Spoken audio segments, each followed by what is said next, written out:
Hello guys, welcome back to the channel. Welcome back to kind of a top 10, but not a top 10 because these are not in an order of like best to last. These are just 10 horror gems that have sort of wowed me when I watched them. I thought, wow, that was really cool. Because a lot of times horrors come and they're very sort of predictable and great fun and amazing, but sometimes a film will come along and it will sort of surprise you on how good it really is, and it turns out to be like a little gem. And when I mean a gem, I mean like loads of horror films come out and these sort of come out, but not under sort of like lots of big sort of prestige, if you like, and then turn out to be absolutely really cool. And that's what I class as a gem, is when a film comes out that's not got loads of big publicity, but turns out to be a really cool film, and it becomes like one of your sort of personal favourites. So these are 10 sort of horror gem films that wowed me when I watched them for the first time. So they're all sort of random from different sort of periods of horror.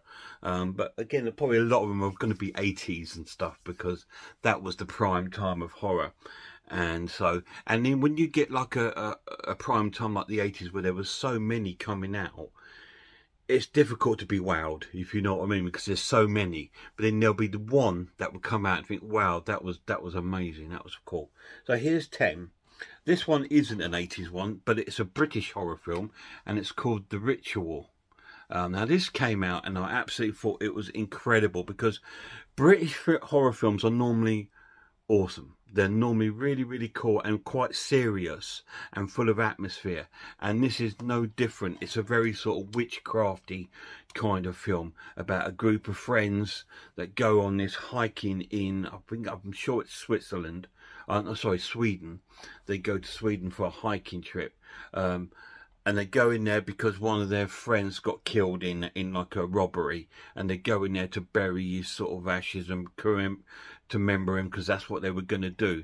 And they succumb and get lost in this forest area and succumb to sort of like this sort of witchcrafty sort of like thing that goes on. I don't want to explain too much in it because I don't want to spoil it.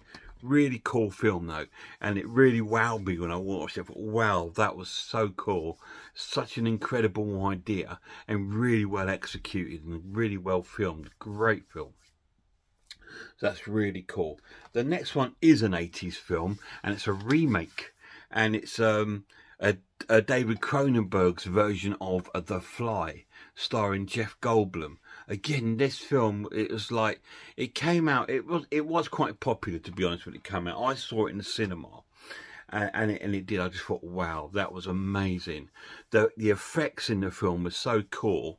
No sort of CGI. It was all done with like proper sort of special effects artists, and it was fantastic.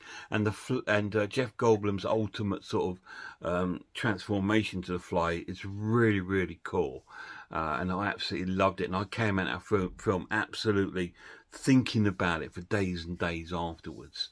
So that's why it sort of wowed me, you know. And it was a real gem of a film, because again, so many horror films coming out, it could have easily, and this being a remake, could have easily been a big fail, but it wasn't. It turned out to be absolutely awesome, and personally better than the original. But that's fantastic. Next one is another famous horror film director, a John Carpenter film, and this is called Prince of Darkness. Now, when this came out, it came out to a lot of mixed reviews, because it was completely different for John Carpenter. I mean, John Carpenter is renowned to be one of the godfathers of slasher movies, right? I mean, that's what he's good at making. So when he's made something a little bit different, which is more of a sort of satanic kind of scientific investigation sort of film, but it works, and it was absolutely brilliant, absolutely such a well-crafted film, and very eerie. I wouldn't say it was scary, I'll just say it was eerie sort of film, and it was quite a very sort of like a sort of wow sort of ending, if you like. The very climatic sort of ending it builds up to. And it is this sort of liquid that they find in this church, which starts to possess some of the scientists that are there, that come into contact with it. And it's absolutely fantastic, really, really cool. And it's a really good performance by our wonderful Donald Pleasence in the film. Really cool film, really good. So the next one coming to is a completely different one again. It's a film that it could have been a hit or a miss, but it was fantastic. And this was a film with Mickey Rourke and Robert De Niro called Angel Heart. Now, I love this film because it doesn't really play out as a horror film. It plays out more of a private eye sort of film, like in the 1940s.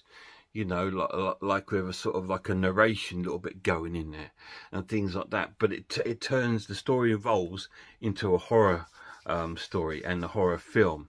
And it's an amazing film, and it wowed me when I saw it. It's one of those moments that just think, this is incredible. This was an amazing film. I did do a review of this on my channel, and I believe I gave it a 10 out of 10. It's just one of those films that just blew me away when I saw it. And again, it came out in the midst of, in the sort of 80s, where there's so many films coming out every week, all sorts of different genres.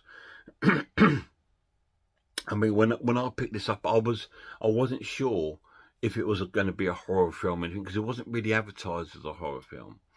But when I saw that Mickey Rourke and Robert De Niro in it, I thought, I'm going to give this a watch. And I rented it out at Video Choices, and that was fantastic. And then I used to go back every week waiting for an ex-rental copy.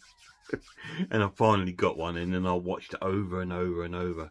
And now it's out on DVD, Blu-ray, and even 4K. Really cool film, Angel Heart, absolutely amazing. Next one is 1970s haunted house film, and it's called The Amityville Horror.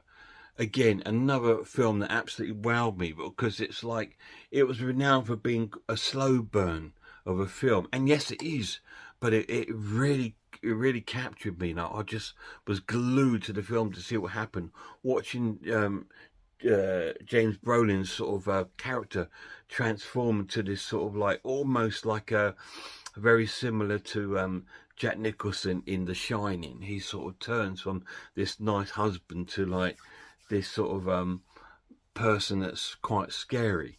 And it's a really cool film, absolutely amazing film, Amityville Horror. So we are getting there, guys. The next one's another classic, but this time a Wes Craven film, and this is called The Wishmaster. Again, another fantastic film that really wowed me when I saw it, because it's nothing like it, but it reminded me of the Hellraiser sort of films.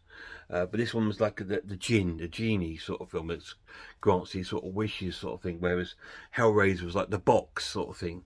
And I just thought this was absolutely fantastic. Very gory film, but very cool. I like the premise of the film, and I thought, wow, what an original idea. Absolutely amazing. So Wishmaster, I must review this on my channel, so stay tuned. I'll probably do this in the next few days. Put it on, give it a rewatch, and do a review. Wishmaster, really cool. Next one, we're off to Italy for one of our Italian horrors, and we're off to one of the zombie trilogy films, I call them, and this is a Zombie Holocaust. There's like a trilogy. You got Zombie Flesh Eaters, you got Zombie Creeping Flesh, and Zombie Holocaust. They're all quite similar, and I'm sure Ian McCulloch is in two of them. He's in this one, in Zombie Flesh Eaters.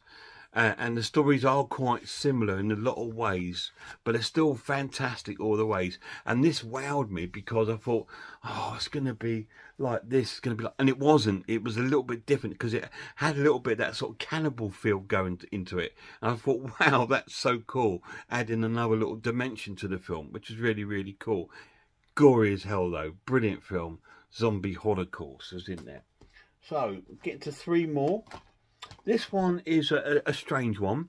It's another Italian, it's a Lucio Fulci film, and it's a serial killer film called New York Ripper.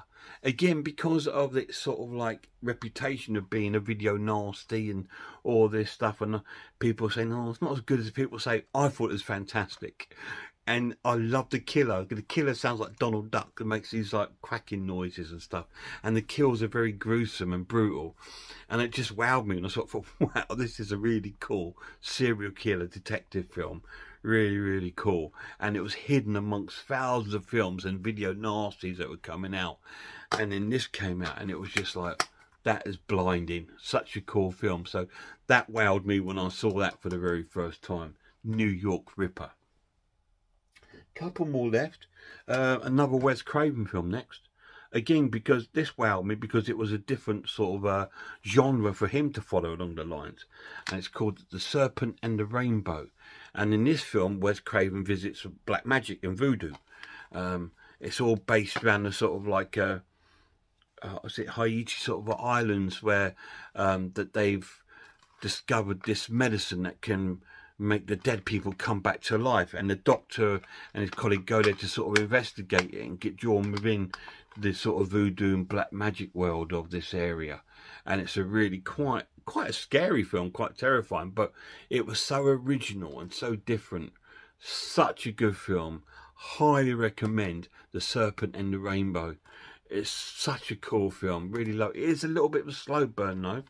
Very, very 80s, but very, very cool. Absolutely wonderful film. So the last one I'm going to pick up on, I believe, is a 70s film with Anthony Hopkins, and it's called Magic. And again, this is once again another sort of slow burn film, but what a premise and what an amazing, amazing film. Anthony Hopkins stars as a ventriloquist as his puppet starts to take over him, and it makes him do sort of like a couple of murders and things like this in the film. He starts listening to the puppet, and it sort of plays on this sort of anxiety and the sort of split personality kind of sort of way. And it's not, it was something that wasn't seen before, and it was absolutely terrifying when it came out, and it's still amazing today. Again, please go back on my videos. I'm sure I've done a review on Magic on my channel. So that is 10 horror gems that wowed me when I saw them for the first time. What ones did you see that you've watched and you thought, wow, that was incredible? Let me know down below. All these guys, I would highly recommend all of them. They're all absolutely fantastic films, and you're guaranteed a great time.